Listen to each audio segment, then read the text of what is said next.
vont commencer à arriver. Oui, merci.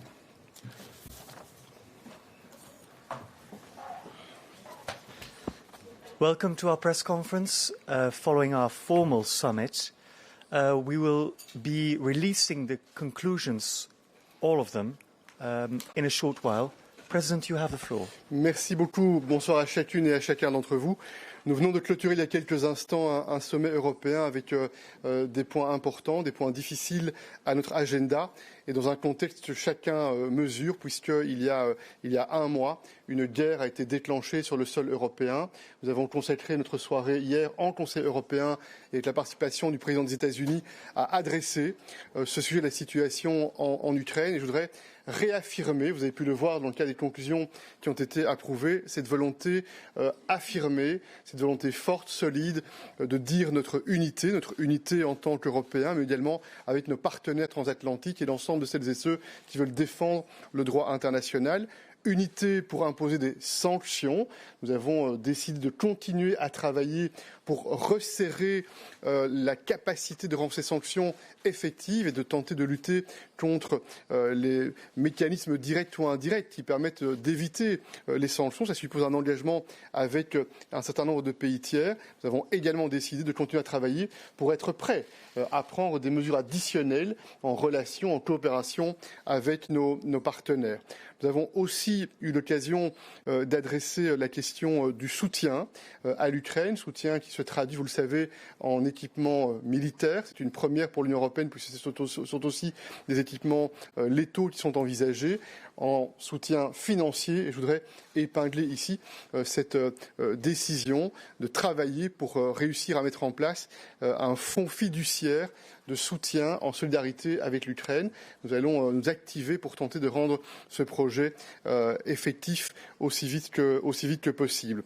Enfin, nous avons exprimé notre engagement à continuer à être solidaires sur le terrain des réfugiés, et spécialement envers les pays qui sont en première ligne et qui sont depuis le début de cette guerre aussi en première ligne pour assumer cet accueil dans la dignité de celles et ceux qui fuient les bombes, qui fuient la guerre en Ukraine. Enfin, je viens maintenant à la discussion que nous avons eue aujourd'hui en matière d'énergie.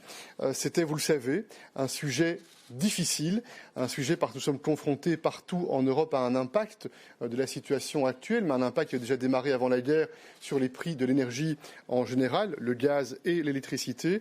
Et nous avons travaillé sérieusement tout au long de la journée afin d'être en mesure, là aussi, de montrer notre unité et notre détermination à coopérer, les États membres, avec la Commission européenne, avec le Conseil énergie bien sûr, pour faire avancer la nécessité de prendre des mesures dans différents domaines.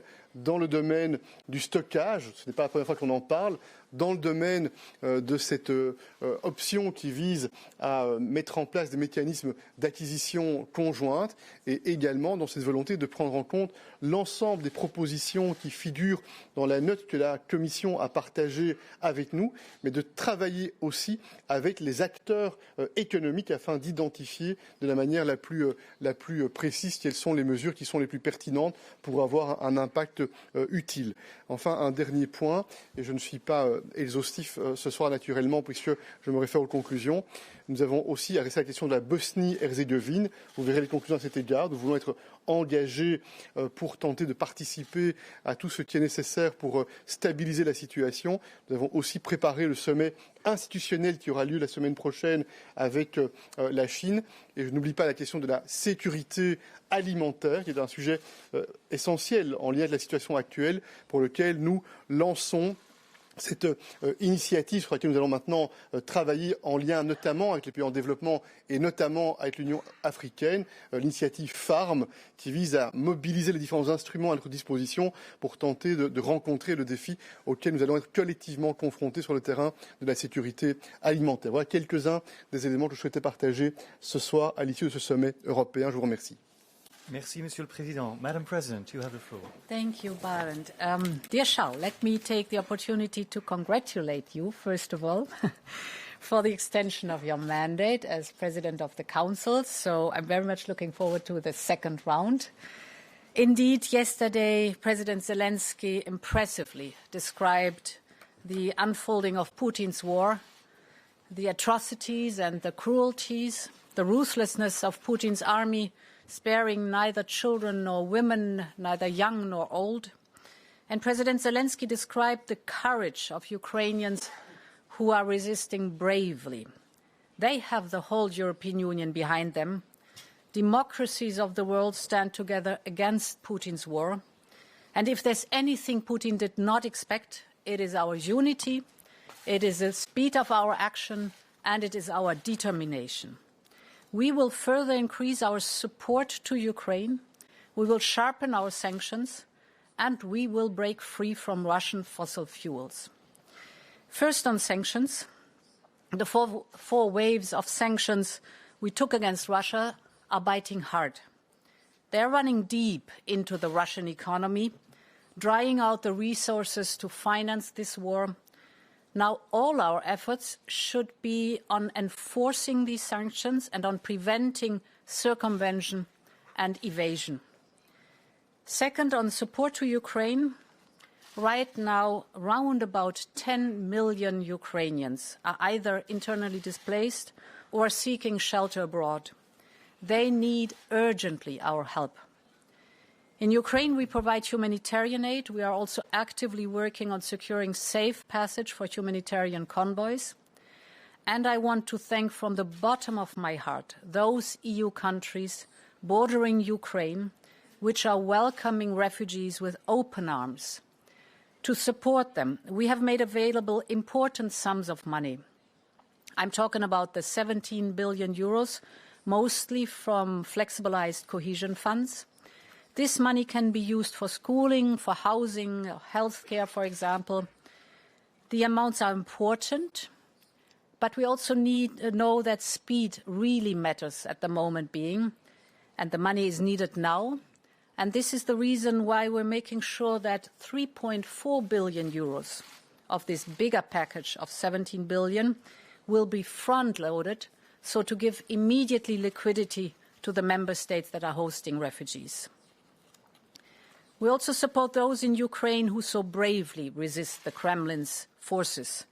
We ramped up our support to Ukraine with 1 billion from the EU budget for military assistance, and many EU members are delivering such assistance on a bilateral basis.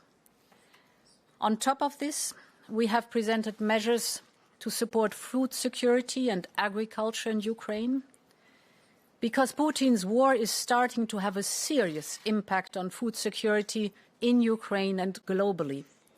Ukraine and Russia together account for 1/3 of the world's wheat exports. Therefore, we must avoid a global food crisis, and we have to act now. We are providing 2.5 billion euros until 2024 to help the regions most affected by food insecurity. Third and finally, on breaking free from Russia's fossil fuels. This morning, President Biden and I agreed on an unprecedented partnership to reduce Europe's dependency on Russian gas. And in parallel, we agreed in this partnership to really accelerate the green transition. As a first step, the United States will provide us with an additional at least 15 billion cubic meter of LNG this year. In other words, this replaces the amount of Russian LNG for this year. And in the coming years, we're aiming for at least 50 billion cubic meters per year, and this would be able to replace 1/3 of all Russian gas supply to Europe. This is significant. And on top, our investment will also pave the way for the deployment of green energy, because the infrastructure that we use for gas today and that we are investing in can also be used for clean hydrogen in the future.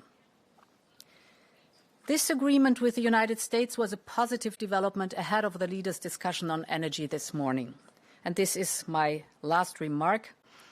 We looked at various options to cushion the impact of high energy prices on consumers and businesses. Measures such as income support or state aid, vouchers, reduced taxation, price caps, modulating prices, contracts for difference, etc.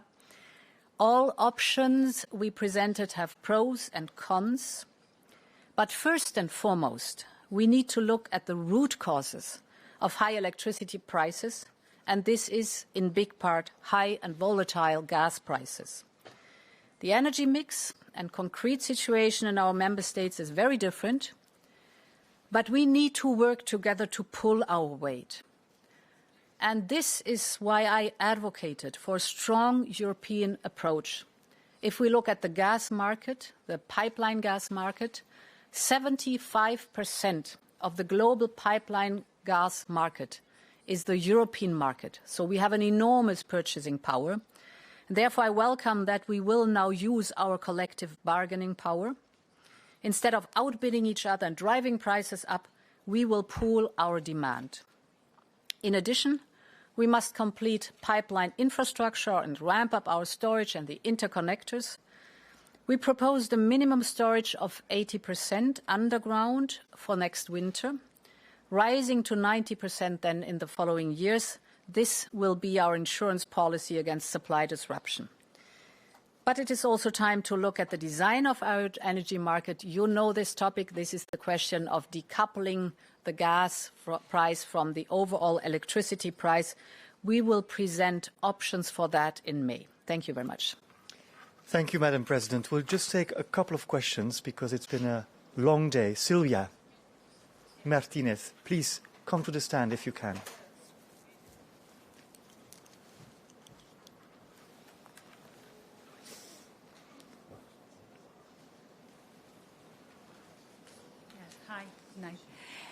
I wanted to ask you, one of the biggest demands from Spain has been the decoupling, and they have asked for a special treatment because of the situation of the Iberian Peninsula regarding the interconnection. Are they going to get this I don't know, exception they are asking for? And how do you see the possibility for them, just Portugal and Spain, to fix their own price cap? Thank you. So yes, we discussed that intensively, and indeed the Iberian Peninsula has a very special situation. There the energy mix is with a high load of renewables. This is very good, and with very few interconnections only. And therefore we agreed on a special treatment that is possible for the Iberian Peninsula, so that the Iberian Peninsula can deal with this very specific situation they are in and manage the electricity prices in the way that we have been discussing at the Council. Andy, from the Financial Times, please. Good evening. You both mentioned the need to close sanctions loopholes and make sure they're effective. Now, the US is talking today about taking secondary sanctions. So, in other words, sanctioning entities and companies in third countries that are circumventing EU and US sanctions. Is that a route that the EU is looking to go down? We had yesterday a very good debate with President Biden, but also in the framework of the G7 on the sanctions. First element, we have taken unprecedented sanctions. This is the fourth package of sanctions, and we are working to implement those sanctions, point one. Point two, we are aware that there are some loopholes that are possible, and that's why we've tasked the Commission to make sure that we are able to close as much as possible those loopholes. And point three, we understand also it's important to engage with third countries in order to advocate, to sensibilize third countries for them to follow the same approach on sanctions. And we are convinced that the sanctions we've decided are painful. This was our common goal. We want to be painful for the Kremlin, and we are also ready to maintain our efforts and to see if it is needed together with our partners to take additional measures. As you know, we have been very closely coordinating with our friends, allies and partners to shape and tailor these sanctions, because our economic systems are not identical but different, and we wanted to have the same effect. This was and is successful. So we have a an enormous impact by these sanctions, sanctions that are applied by way over 40 countries by now that represent more than half of the global GDP. So this is really substantial. And therefore, as we have different systems, but the same goal with the sanctions, we agreed now to really look deep into the loopholes we discover now, or the circumventions that some try to take, and to do everything within their own respective system to close the loopholes and to make the circumventions impossible. Thank you, Madam President and Mr. President. Keep an eye out. We're going to publish the conclusions very shortly. Thank you for attending. Bye-bye.